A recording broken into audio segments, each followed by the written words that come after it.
Welcome to brand new blog. কালকে রাত্রে একদম এত টায়ার্ড ছিলাম, আর কোনো কথা বলার মতন অবস্থা ছিল না। লাইট জ্বলছিল, সেই অবস্থাতে রাত্রে সে সবাই ঘুমিয়ে গেছে। ভোরবেলা উঠে দেখলাম লাইট টাইট সব জ্বলছে। আজকে এখন মোটামুটি 9টা বাজে, কিন্তু একটু দেরি হয়ে গেছে। আজকে যাওয়ার প্ল্যান জেন্টিন হাইল্যান্ডে। আর এই সকালবেলা এই হচ্ছে মানে ঘরের বাইরে থেকে বিউটি কেএল টাওয়ারটা ঝকমক করছে। প্রতি ঘন্টায় কালার চেঞ্জ হয় আর কি, রাত্রিবেলা দিনের বেলাও। ইনফ্যাক্ট টুইন টাওয়ারটাও দেখলাম, টুইন টাওয়ারেরও কিন্তু এক এক দিনে এক এক রকম কালার হয় ওরা বলছে। সামনে একটা ডিপার্টমেন্টাল স্টোর আছে, ওখান থেকে কিছু শর্ট করে কলা বা অন্য কিছু খাবার কিনে নিই, যাতে চটজলদি দেরি হয়ে না হয় খেয়ে নিতে পারি। এখানে একজন বাংলাদেশি বন্ধুর সাথে দেখা হয়ে গেল, উনিও বাঙালি, তো আমার ব্লগে বাংলায় তোলা দেখা। ভাইজান বলেন তো এইটাকে কিসে মানে? এটা হলো মনে করেন পাওয়া আমাদের দেশে গুলগুলা খায় না, এগুলা কিন্তু এগুলো মনে করেন মেশিনে বানায়, ভিতরে আপনি মনে করেন যে মিঠাই। এগুলো কি চিকেন আছে? হ্যাঁ, এটা চিকেন। এই কলাগুলো অফারে চলছে, দুটো হচ্ছে 2 টাকা 90। পুডিংটা একদম মাঝখানে। খাওয়া দাওয়া শেষ। একটা মজার ব্যাপার হয়ে গেল যে স্টোর কিপারের সাথে বাংলাদেশি ভাষায় কথা বলছিলাম অ্যাকসেন্টে, তো প্রথমে বুঝতে পারেনি যে আমি কলকাতার লোক। তো যেই মুহূর্তে শুনলো কলকাতার লোক, যেহেতু অনগোয়িং একটা কনফ্লিক্ট চলছে, এই জন্য বলছে আচ্ছা এতক্ষণ পরে আমি তো বুঝতে পারি নাই। তো বাংলাদেশে অনেক দিন কাজ করেছি আইটি কোম্পানির হয়ে, তাই জন্য বাংলাদেশি অ্যাকসেন্টটা আমার পুরো তোলা। আমার সাথে নর্মালি কথা বলে বোঝাই যায় না যে আমি বাংলাদেশি না ইন্ডিয়ান। স্পেশালি যে দেশের লোকের সাথে আমি সেভাবেই কথা বলতে পারি, অনেকটা, পুরোটা হয়তো না। চল এবার ক্যাব ধরা যাক। ড্রাইভার আর দেখাচ্ছে 1 মিনিট দেরিতে, যে গ্র্যাব অ্যাপে এখান থেকে মোটামুটি 57 রিঙ্গিতে বুক করেছি, রিজনেবলি গুড প্রাইস। আর হয়তো রাস্তার টোল লাগবে 10 রিঙ্গিত। ক্যাব এসে গেছে। বাবু এটা can I sit here?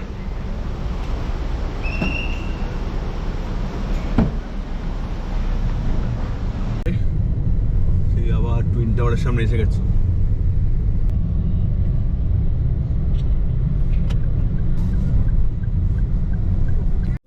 Can you tell how long it will take?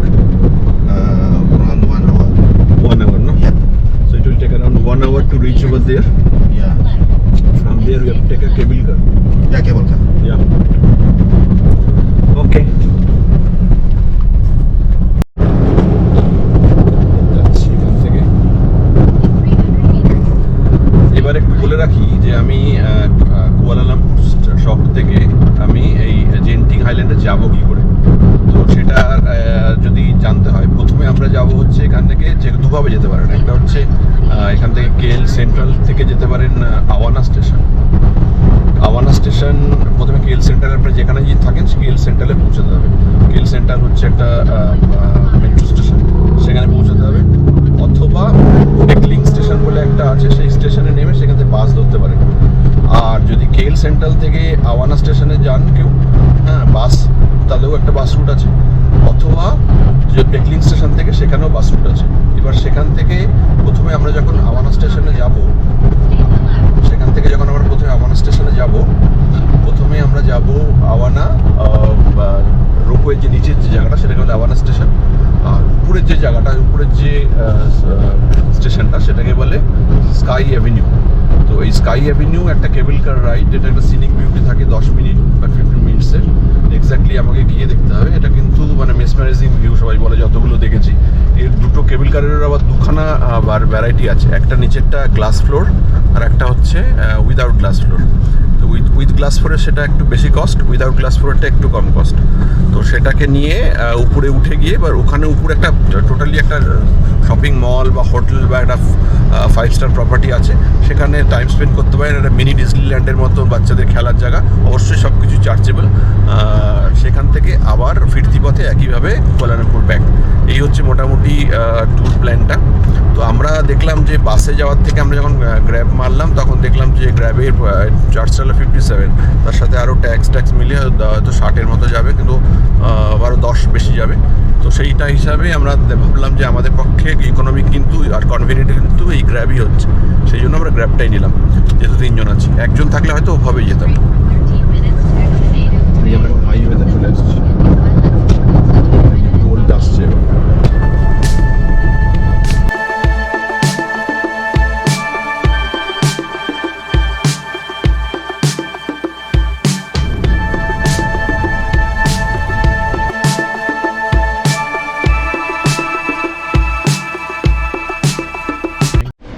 Taxi থেকে নেমে পড়লাম। একটা কথা বলার, থিওরিটিক্যালি নেট সার্চ করে কিছু জানা আর প্র্যাকটিক্যাল এক্সপিরিয়েন্স দুটো কিন্তু টোটালি অপোজিট। মানে যখন আমি এখানে গ্র্যাবে বুক করছিলাম তখন অনেকগুলো স্টেশন দেখাচ্ছিল, জিও সেটাও দেখাচ্ছিল, স্কাই স্টেশন, হ্যানা তেনা। কিন্তু যখন একটা মানে আমি ফর্চুনেটলি বুক করলাম আওয়ানা স্টেশনটাকে, সেই জন্য কিন্তু আমার এখানে আসতে অসুবিধা হলো না। এখান থেকে সোজাই যে কেবল কারগুলো চলে যাচ্ছে, এখান থেকে আমরা যাব কেবল কার ধরে সোজা উপরে উঠবো স্কাই অ্যাভিনিউ স্টেশন। সেখানে একটা থিম পার্ক, সবাই জানে জেন্টিং হাইল্যান্ড কি। তো এটা একটা এন্টারটেনমেন্ট পার্ক, একটা সারাদিন লোককে এনগেজ রাখা এবং 5 স্টার একটা প্রপার্টি। তো আমরা সে পাহাড়ের উপরে একটু চিল, ঠান্ডাও হবে, কিন্তু একদম নর্মাল একটা টি শার্ট পরেই যাচ্ছি। দেখি, অনেক তো ইয়েতে দেখেছি, ব্লগে দেখেছি, রিয়েল আজকে গিয়ে দেখি। ট্যাক্সিতে আমাদের টোটাল পড়লো 65 রিঙ্গিত, ওটা ইনক্লুডিং হচ্ছে টোল ট্যাক্স। 57 দেখাচ্ছিল আর 8 রিঙ্গিত পড়লো টোল ট্যাক্স, মিলে 65। এটা যদি বাসে যেতাম, বাসে কম হতো, ফেরার সময় হয়তো বাসেই ট্রাই করবো, কেল সেন্ট্রাল অব্দি যাবো। এই হচ্ছে স্টেশনটা, ঢোকার রাস্তা। সুস্মিতার রাজ টাকা ওইদিকে।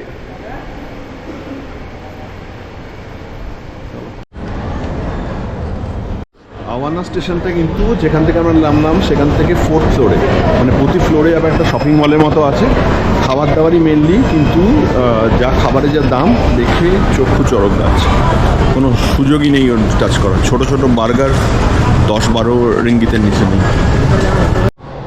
এই চলে এসছি আমরা স্কাইওয়ে টিকিট কাউন্টারের দিকে, এখান থেকে টিকিটটা নেব। কোথা থেকে কাটবো? একটা কথা বলে রাখি, সবার হয়তো কাজে লাগবে ফিউচারে। এখানে যখন এই টিকিটিং ভেন্ডিং মেশিনটা গেলাম, এখানে কিন্তু কোনো ক্যাশ প্রভিশনই নেই, মানে অনলি বাই ভিসা আর মাস্টার কার্ডেই পে করতে হবে। তো শ্রীলঙ্কার একটা স্টুডেন্টের সাথে দেখালো, ওরা আগে পে করেছিল, তো কনফিডেন্টলি ওরা জানে পুরো ব্যাপারটা। তো আমাকে জাস্ট হেল্প করলো, জাস্ট আমার আইসিআইসিআই ক্রেডিট কার্ড ছিল, তা থেকে পে করলাম, না হলে কিন্তু যাওয়াটাই পুরো ক্যান্সেল হয়ে যেত। এই জন্যই যারা কোনো সিনিয়র সিটিজেন বা কেউ আসছেন তাদের কিন্তু মানে শুধু ক্যাশ দিয়ে কিন্তু হবে না। এখানে কিন্তু জেন্টিং হাইল্যান্ডের টিকিট কাটতে হলে কিন্তু আপনার কার্ড দিয়ে কাটতে হবে, ঠিক আছে? There is no other way. সুতরাং এখানে কিন্তু পিন মারলাম, কার্ডটা কেটে গেল। গ্লাসের জন্য গ্লাস ফ্লোরিং যে কেবল কারগুলো আছে সেটা একটু বেশি, কিন্তু রাত যেহেতু বলছিল যে নর্মালটা ওর একটু ভয় করে, তাই জন্য আমরা নর্মালটাই কাটলাম। আপ ডাউন 19 রিঙ্গিত পার টিকিট, তার মানে যে তিনটে টিকিটে আমাদের যাচ্ছে 57 রিঙ্গিত কাটলো। এটাকে যত্নে রাখতে হবে, এটা হারিয়ে গেলে কিন্তু ফেরত আসা যাবে না। আমরা গন্ডোলার দিকে এগিয়ে গেছি প্রায়, অনেকটা সেই গুলমার্কের যে ভিডিওটা দেখে নেবেন, গুলমার্কের যে গন্ডোলাগুলো আছে অনেকটা সেরকম, বাট ওর থেকে অনেক better infrastructure of course.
Friend who is also going with family with us. So what he says, we can get down at Cheng Shui station, right? Yeah, that is inclusive in our price. Yeah, it should be. I'll ask the person. The person says, yeah. So while coming down, we'll take a chance, like Yeah. let's explore the main place. Absolutely. Babu reaction video done in. So it's fun. Okay, stop. Huh? Enough, stop.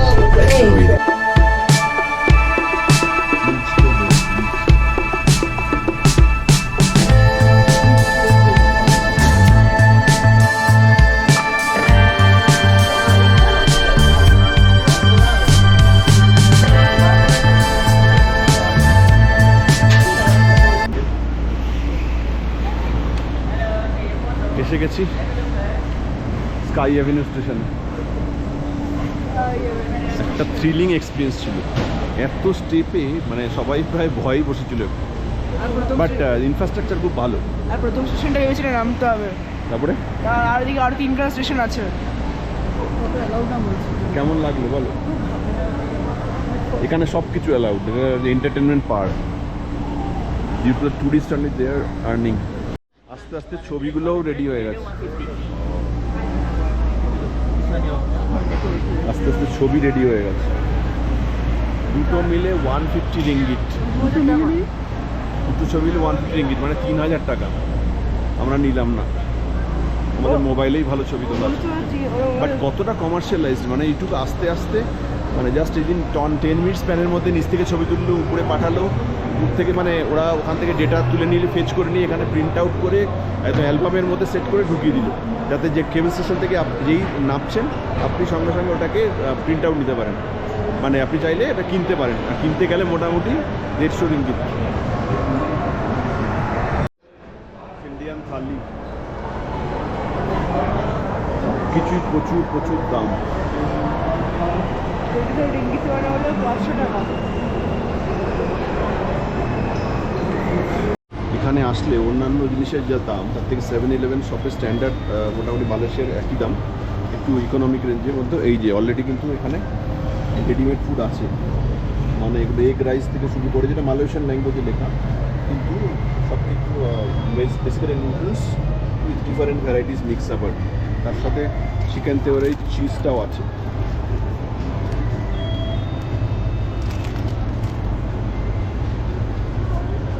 আমরা কী কী নিলাম? এটা sandwich, sandwich chicken tehari and cheese sandwich 7.9 7.9 রিঙ্গিটস অথবা 150 ringgit, 150 আইনের মতো। এটা banana cake, banana cake দুখানা, banana cake 1.7 ringgit মানে 34 rupees এরকম মতো। যাই হোক, এটাই আমরা মোটামুটি চুজ করলাম। এটা এখন খেয়ে স্টার্ট করবো, খিদেটা বেশ পেয়ে গেছে।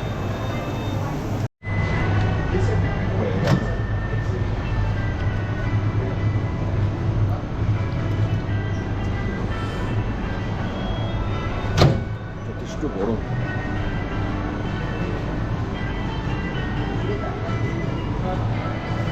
যথেষ্ট গরম। ও ধর একটা ধর, গরম আছে, একটা ধরতে হবে, ধর।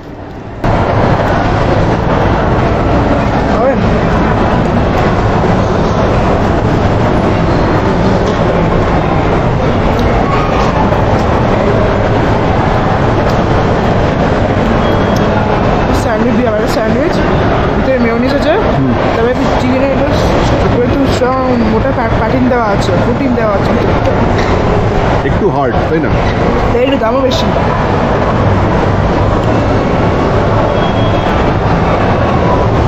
পেট পুজো না হলে কোনো কিছুই এন্টারটেনমেন্ট ভালো লাগবে না।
চড়বি নাকি বাবু? এতে চড়বি, চল। হার্ট অ্যাটাক হয়ে যাবে। আমি উঠলে স্ট্রেট হার্ট অ্যাটাক।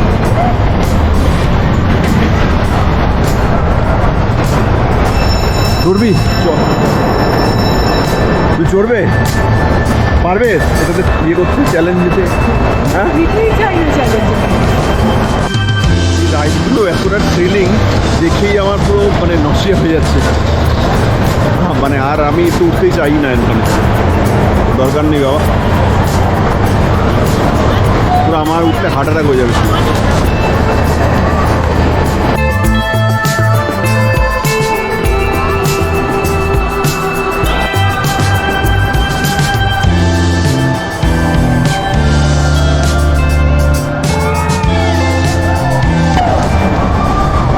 পুরো দস্তুর এন্টারটেনমেন্ট পার্ক, মানে রোপওয়ে করে এসে আপনি পুরো পকেট খালি করে দিয়ে তাও বেরিয়ে চলে যাবেন, এটাই হচ্ছে আইডিয়া যে বানিয়েছে।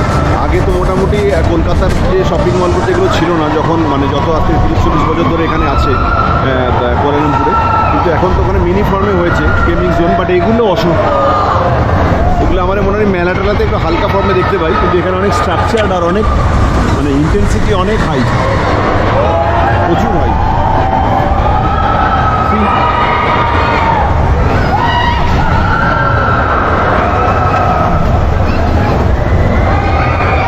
এটা পুরো একটা 3D ছবি করে উপরে গিয়ে মিশেছে, কিন্তু এটা কি মালয়েশিয়ান ভাষায় বা চাইনিজ ভাষায় কি লেখা আছে জানা নেই, ধর্মের কথা লেখা আছে কিনা জানা নেই, তাই রিস্ক নিলাম না, উপরে গেলাম না।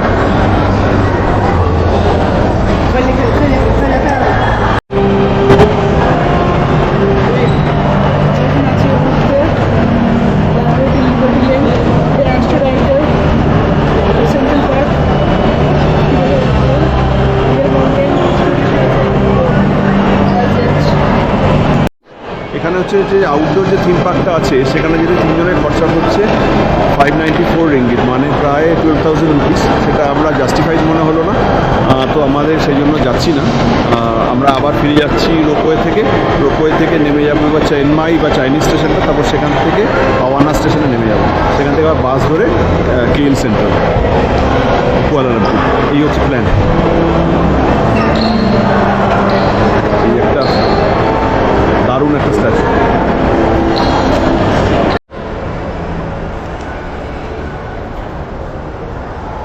আবার উঠে যাচ্ছি।